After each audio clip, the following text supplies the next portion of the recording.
Hello everyone, दीप academy में आपका एक बार फिर से स्वागत है। आज हम यूपी बोर्ड क्लास 10th की लेसन नंबर 3 की एक्सप्लेनेशन करेंगे, जिसका नाम है टू स्टोरीज अबाउट फ्लाइंग। इसके राइटर हैं लियामो फ्लैटी। आज हम टू स्टोरीज अबाउट फ्लाइंग की फुल एक्सप्लेनेशन करेंगे। यह जो दो कहानी उड़ान के बारे में है, तो इसके बारे में दो कहानियाँ दी गई हैं, दो स्टोरीज बताई गई हैं। फर्स्ट फ्लाइट है और दूसरी स्टोरी है द ब्लैक एरोप्लेन। तो आज हम इसकी एक्सप्लेनेशन करेंगे और वर्ड बाय वर्ड आपको समझाने का प्रयास करेंगे। क्लास 10th की सीरीज चल रही है। जो भी विद्यार्थी इस चैनल पर पहली बार आए हैं तो पहले चैनल को लाइक करें और सब्सक्राइब करें, और यूपी बोर्ड क्लास 10th के जितने भी अभ्यर्थी हैं उन्हें यह वीडियो शेयर करें। आइए, तो सबसे पहले हम इसका थोड़ा सा जो पार्ट है बिफोर यू रीड का वो जान लेते हैं। लेसन की थोड़ी सी समरी जान लेते हैं क्या होता है। सिंस द अर्लीस्ट टाइम, प्राचीन समय से ह्यूमंस हैव ड्रीम्ड, मानव लोग जो हैं उनका सपना रहा है, ऑफ कनक्योरिंग द स्काई, आसमान पर कनक्योर मतलब विजय प्राप्त करने का, स्काई मतलब आसमान पर है। जो मानव लोग रहे हैं प्राचीन समय से उन्होंने सपना देखा है कनक्योरिंग द स्काई, आसमान पर विजय प्राप्त करने का। तो देखो क्या कह रहे हैं, हियर आर टू स्टोरीज, यहाँ पर दो कहानियाँ दी गई हैं अबाउट फ्लाइंग, उड़ान के बारे में। तो देखो यहाँ पर दो कहानियाँ उड़ान के बारे में दी गई हैं। तो देखो पहली स्टोरीज क्या है, अ यंग सीगल, एक छोटा सा सीगल होता है, सीगल मतलब होता है समुद्री पक्षी, इज अफ्रेड टू फ्लाई, उसे क्या लगता है, उड़ने से भय लगता है। तो पहली कहानी है ए यंग सीगल की, एक छोटे से समुद्री पक्षी की जो क्या करता है, इज अफ्रेड जो भयभीत होता है, टू फ्लाई मतलब उड़ने से है। हाउ डज कैसे, ही कनक्योर हिज फियर, वह कैसे, कनक्योर मतलब अपने भय से, हिज फियर मतलब होता है भय, कनक्योर मतलब होता है जीत, यह विजय, कैसे वह अपने भय से विजय प्राप्त करता है।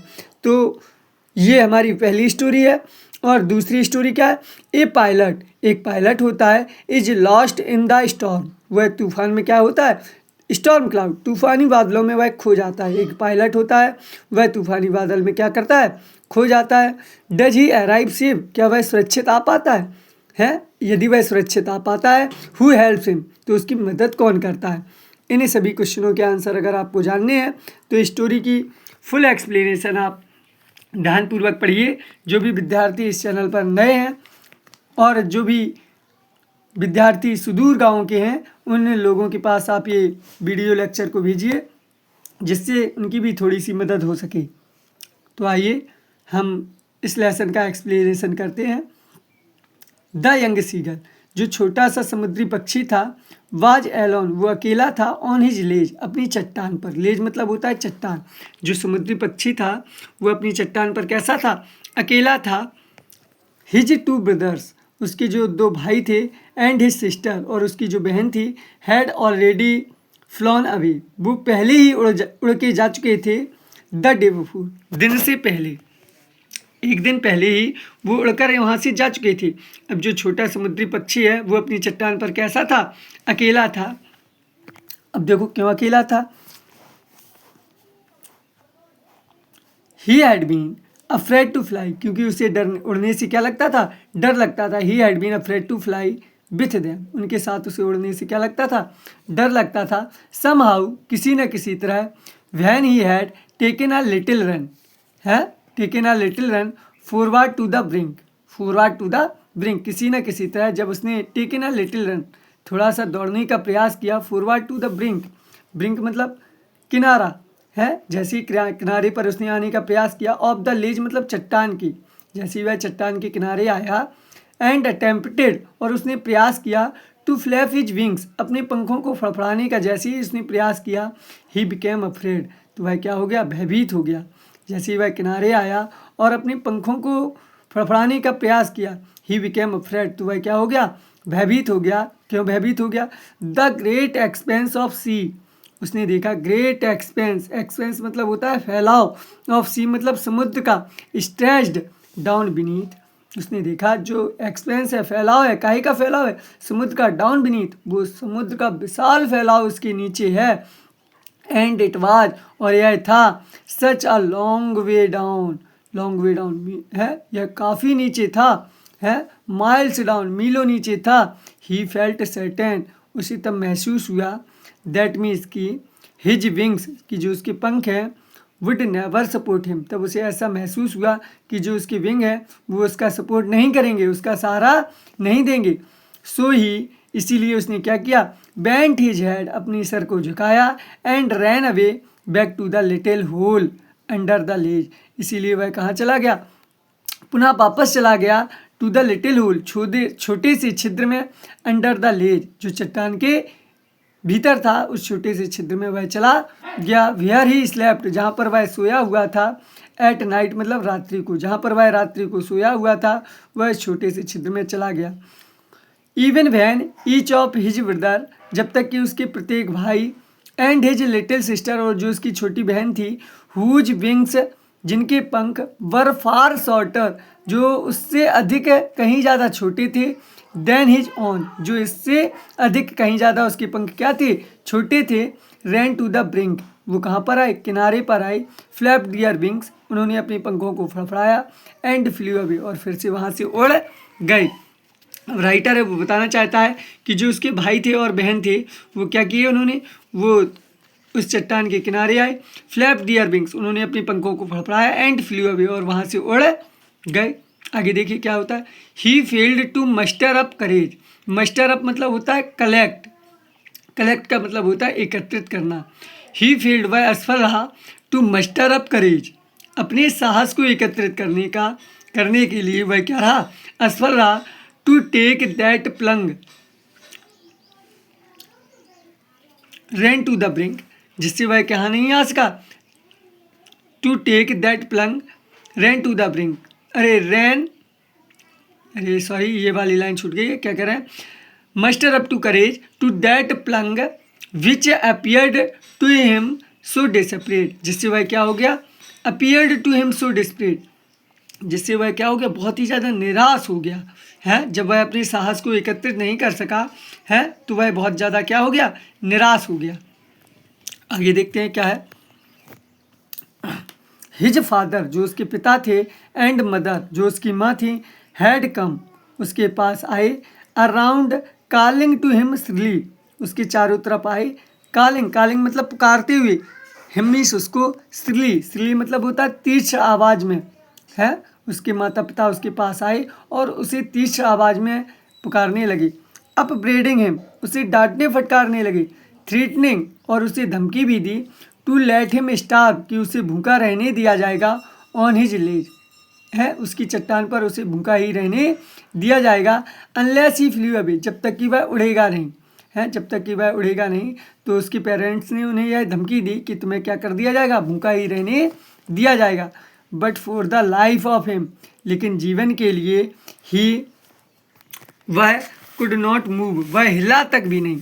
लेकिन जैसे ही उसके पेरेंट्स ने उसे डांटा फटकारा, जीवन बचाने के लिए वह चाहता था कि वह जानता था कि उसके पंख उसका सपोर्ट नहीं करेंगे, लेकिन अपना जीवन बचाने के लिए ही कुड नॉट मूव, वह हिला अभी तक नहीं।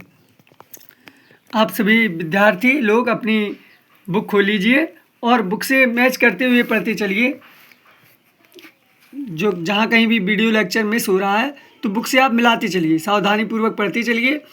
हम इस लेसन को 2 पार्ट में डिवाइड करेंगे और 2 पार्ट में इसकी स्टोरी को समाप्त कर देंगे। तो आप सभी लोग एकाग्र होकर बैठ जाइए और बुक को मिलाते चलिए। देखते हैं आगे क्या होता है। दैट वाज 24 आवर्स एगो, यह जो सभी घटनाएं हुई थी यह कब हुई थी, 24 आवर्स एगो, 24 घंटे पहले की यह घटना थी। सिंस देन, तब से, nobody had come near him, तब से उसके पास कोई भी नहीं आया हुआ था। द डे बिफोर, न दिन से पहले ही, ऑल डे लॉन्ग, और पूरे दिन और दिन से पहले उसके पास कोई भी नहीं आया हुआ था। ही हैड वाच्ड, वह देख रहा था, हिज पेरेंट्स, अपने माता पिता को, फ्लाइंग अबाउट, जो उड़ रहे थे, with his brothers and sister, अपने भाइयों और बहनों के साथ। वह देख रहा था कि उसके जो माता पिता हैं वो अपने भाइयों और बहनों के साथ क्या कर रहे थे, उड़ रहे थे।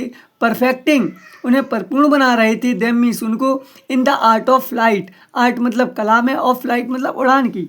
वह देख रहा था कि उनके जो माता पिता हैं और उनके जो भाई बहन हैं वो उड़ रहे हैं और वो उन्हें सिखा रहे हैं, परफेक्ट कर रहे हैं, परिपूर्ण बना रहे हैं। देम मीन्स उनको, in the art of flight, उड़ान की कला में उन्हें परिपूर्ण बना रहे हैं। टीचिंग, उन्हें सिखा रहे हैं। देम मीन्स उनको, हाउ टू स्किम, कि कैसे स्किम गोता लगाया जाता है, खड़ा हुआ जाता है। द वेव्स मतलब लहरों पर, कैसे लहरों पर खड़ा हो जाया जाता है। एंड हाउ टू डाइव, और कैसे गोता लगाया जाता है, फॉर फिश, मछली पकड़ने के लिए। कह रहे हैं टीचिंग देम, उन्हें सिखा रहे थे। How to skim the waves, कैसे लहरों पर खड़ा हुआ जाता है। एंड हाउ टू डाइव, और कैसे गोता लगाया जाता है। फॉर फिश, मछली पकड़ने के लिए कैसे खड़ा हो जाता है और कैसे गोता लगाया जाता है। He had in fact seen his older brother, वास्तव में उसने देखा कि उसका जो बड़ा भाई था, कैच, उसने पकड़ ली थी। हिज फर्स्ट हैरिंग, पहली उसने हैरिंग मछली पकड़ ली थी। हैरिंग यहाँ पर मछली का नाम दिया गया है। वह देख रहा था कि उसके बड़े भाई ने क्या कर ली थी, अपना पहला शिकार हैरिंग को पकड़ लिया था। एंड डिव्योर इट, और इसे वो क्या कर गया था, निगल गया था। डिव्योर मतलब होता है निगलना, और उसने अपने पहले शिकार को पकड़ लिया था और इसे सीधा निगल गया था। स्टैंडिंग ऑन अ रॉक, एक चट्टान पर खड़े हुए। व्हाइल हिज पेरेंट्स, जबकि हिज पेरेंट्स, उसके जो पिता थे, करकल्ड, चिल्ला रहे थे। Around raising a proud cackle, cackle मतलब होते कैके की आवाज़ है। रेजिंग, चिल्लाते हुए। प्राउड कैकल, कैसे चिल्ला रहे थे वो, प्राउड, गर्व के साथ कह कर रहे थे, हैं, गर्व के साथ उनके पिता चिल्ला रहे थे। कहाँ पर, चट्टान पर। एंड ऑल द मॉर्निंग, और पूरी सुबह। द होल फैमिली, जो पूरा परिवार था, हैड वॉकड, वो चला गया था। अबाउट ऑन द बिग प्लेटू, एक बड़े से पठार पर। जो पूरा उनका परिवार था वो कहाँ चला गया था, एक बड़े से पठार के पास चला गया था। Midway down the opposite Cliff, जो सामने की चट्टान पर था उसी पठार पर चला गया था। टॉन्टिंग, उन्हें क्या कर रहे थे, टॉन्टिंग, टॉन्टिंग मतलब ताना मार रहे थे। हिम मीन्स उसको, है, जब उनका परिवार जा रहा था सामने की पठार की तरफ तो उन्हें क्या कर रहे थे, उनके जो फैमिली मेम्बर थे, टॉन्टिंग हिम, उसे ताना मार रहे थे। विथ हिज कावर्डाइज, उसकी कायरता के लिए उसके जो पेरेंट्स थे, उसके फैमिली मेम्बर थे, उन्हें क्या कर रहे थे, ताना मार रहे थे। The sun was now ascending the sky, जो सूरज था वो अब ऊपर की ओर चढ़ रहा था। Blazing on his ledge that face the south, है, ब्लेजिंग ऑन हिज लेज, उसकी जो लेज थी, उसका जो मुँह था, दैट फेस द साउथ, उसकी जो चट्टान थी उसका जो मुँह था वो कहाँ की तरफ था, साउथ मतलब दक्षिण की तरफ था। ही फेल्ट द हीट, अब उसे, फेल्ट मतलब महसूस हुई, द हीट मतलब गर्मी, अब उसे गर्मी महसूस हुई। Because he had not eaten since the previous nightfall, क्योंकि उसने पिछली रात्रि से कुछ भी नहीं खाया हुआ था। तो अब उसे क्या महसूस हुई, उसे और भी ज़्यादा गर्मी महसूस हुई, है, भूख की वजह से अब उसे और भी गर्मी लग रही है, क्योंकि उसने पिछली रात्रि से कुछ भी नहीं खाया हुआ था। चलते हैं, अब ये वीडियो लेक्चर यहीं पर समाप्त करते हैं। जो भी बचा हुआ शेष पार्ट है वो अगले वीडियो लेक्चर में हम कवर अप करेंगे।